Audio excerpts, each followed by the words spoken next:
Muy buenos días, doctores. ¿Se me escucha claramente? Sí, doctor, sí lo escuchamos. Ya, voy a poner compartir pantalla. Sí.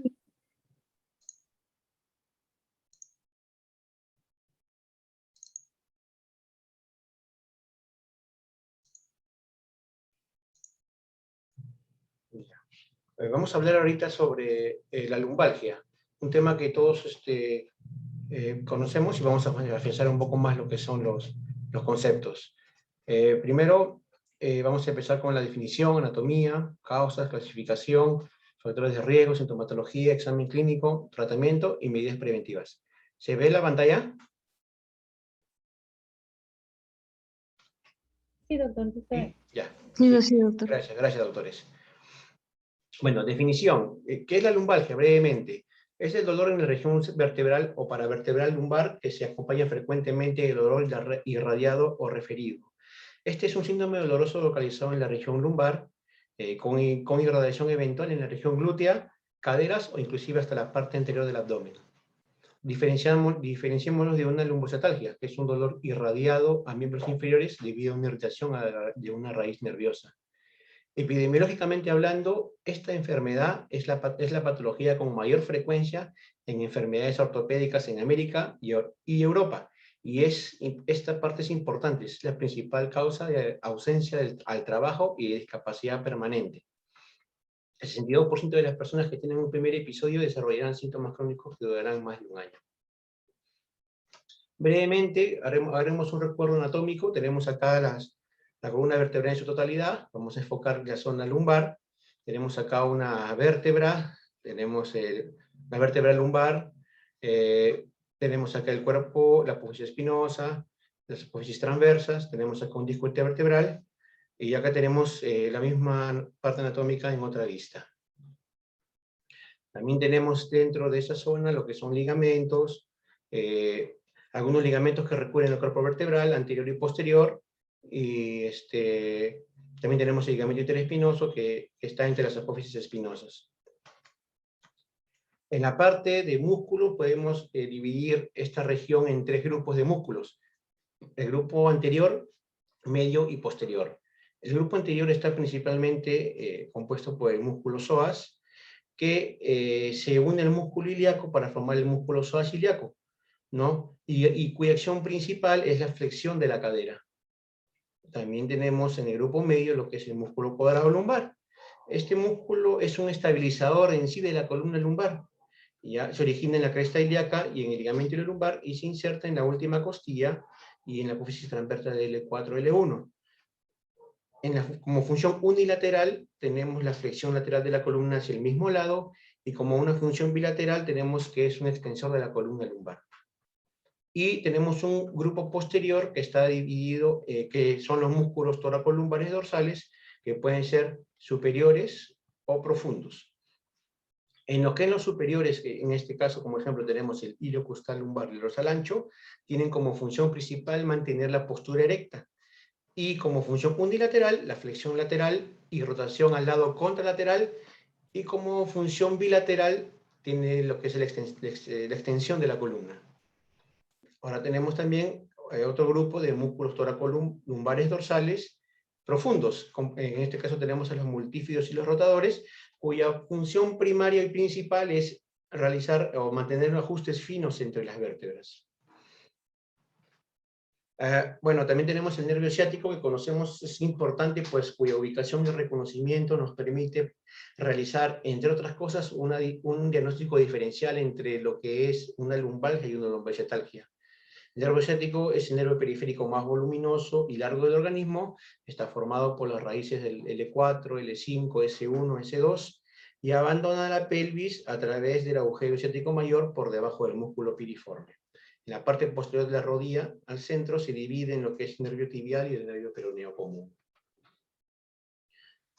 Entonces, las causas de una lumbalgia, principalmente, en 90% tienen causas mecánicas, o sea, de 10 pacientes, 9 vienen por causas mecánicas.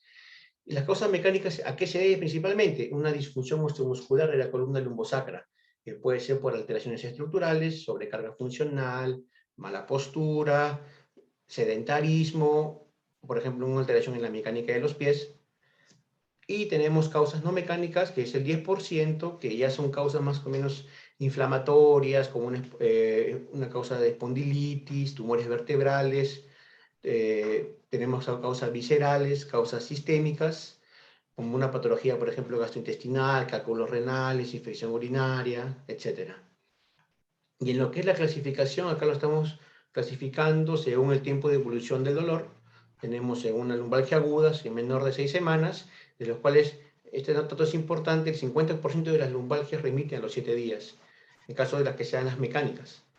Una causa subaguda de 6 a 12 semanas, una causa crónica mayor a 12 semanas y una clasificación de lumbalgia recurrente si se repite con periodos libres de 3 meses.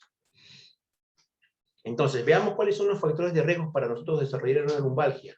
Tenemos principalmente 3. Primero, los factores medioambientales, que son los factores laborales, un trabajo físico pesado, posturas de trabajo estáticas, flexiones, situaciones frecuentes, trabajo repetitivo, levantamiento de peso, tracciones. Tenemos factores psicológicos y psicosociales, como trastornos de la personalidad, relaciones familiares, laborales, situaciones económicas. También tenemos como otro factor de riesgo los estilos de vida, en este caso el sobrepeso, la obesidad, un aumento del IMC, un sedentarismo, pero principalmente asociado a posiciones viciosas, cargar objetos pesados, postura incorrecta, alteraciones psicosociales como la depresión, el insomnio, un aumento en la agresividad, estrés laboral, un descanso insuficiente y el tabaquismo. Y como otros factores de riesgo tenemos los factores hereditarios, el cual que tener familiares con un antecedente de lumbalgia aumenta el riesgo de padecerla. Entonces, la sintomatología principalmente de la lumbalgia es el dolor, pero este dolor tiene que ser un dolor característico en el cual podamos clasificarlo en una causa mecánica, que es la gran mayoría, o en una causa no mecánica. Por ejemplo, el dolor en la causa mecánica es un dolor que aumenta los movimientos y que disminuye con el reposo. No hay síntomas sistémicos y siempre hay un desencadenante previo, como puede ser la postura o lo que hemos visto en los factores de riesgo. Y tenemos un dolor de causas no mecánicas, es un dolor ya más específico, un dolor diurno-nocturno, que no cede o que empeora con el reposo, que altera el sueño, y este está acompañado de síntomas generales y o fiebre. Entonces, el examen clínico, vamos a empezar con la inspección. La inspección del paciente debe ser tanto en bipedestación, mirándolo de perfil y de frente. Tenemos que observar las curvas fisiológicas o deformidades, y los rangos articulares estarían limitados en este caso. En el caso de la palpación, tenemos lo que es palpar los puntos dolorosos, y esto se hace mayormente con el paciente en decúbito prono. Hay que palpar ahí las crestas ilíacas y las apófisis espinosas dorsales y lumbares, que normalmente están dolorosas. Y si al momento de la palpación de la articulación sacroiliaca hay dolor, entonces podemos también tener un diagnóstico de una lumbalgia principalmente baja. En cambio, si el sacro o el coxis se palpan con dolor, ya podemos sospechar inclusive esta de fractura. En el caso de la percusión, principalmente nos ayuda como un diagnóstico diferencial la puñopercusión, que nos permitiría distinguir un dolor lumbar mecánico de una posible patología renal. También tenemos maniobras de excitamiento nervioso, como el ACG, que es la maniobra más importante. También tenemos otros signos como el signo de Braga, la prueba de Milgram, las maniobras de Lewin, ¿no? Entonces, vamos a ver el tratamiento. El tratamiento en sí es el alivio del dolor, pero basémonos principalmente en 4 objetivos. Uno de ellos precisamente es calmar o disminuir el dolor, pero también tenemos otros objetivos, como por ejemplo evitar la discapacidad, tenemos prevenir la cronicidad del dolor, o inclusive prevenir sus recurrencias, y para ello a nosotros, el personal médico, abocamos a los fármacos. Tenemos los AINES, analgésicos, opioides, relajantes musculares.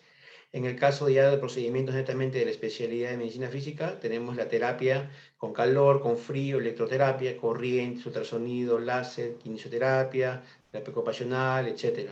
Y procedimientos propiamente del médico especialista en medicina física y rehabilitación, tenemos desgatillamiento de puntos dolorosos, bloqueos paravertebrales, infiltraciones en articulaciones facetarias, manipulación vertebral, o proloterapia, que es una infiltración regenerativa. El tratamiento en una lumbalgia aguda o subaguda o sea, menos de 12 semanas, principalmente es el reposo, analgésicos, en el caso de medicamentos biorelajantes. En el caso de que no se da con estos medicamentos, ya empezamos con las infiltraciones. En el caso de que una infiltración estándar no haya mejora, se empieza con una infiltración con corticoides. Y en la parte de fisioterapia ya tenemos lo que son estiramientos, tracciones, ejercicios, una adecuada postura, masoterapia, fisioterapia y electroterapia con los TENS, ¿no? Normalmente con este tratamiento el 90% de los pacientes mejora antes de las 4 a 6 semanas.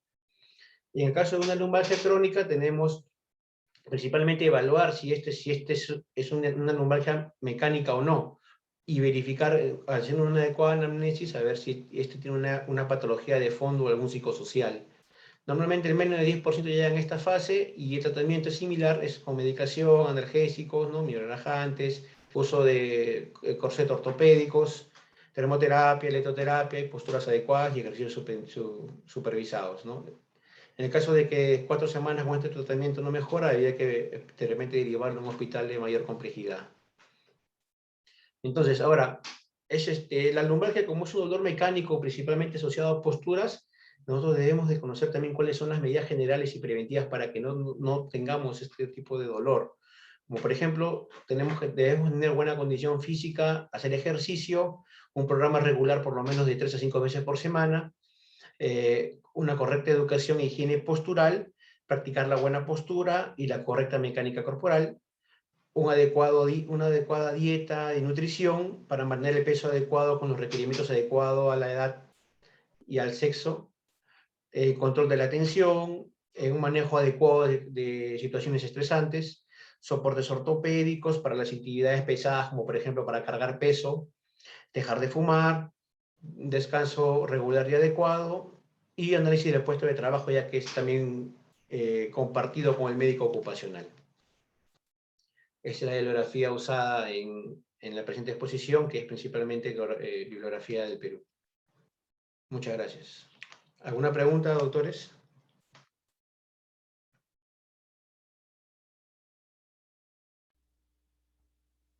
No, doctor. Sí, ya. Entonces, finalizo. Gracias por su atención. Gracias, doctor.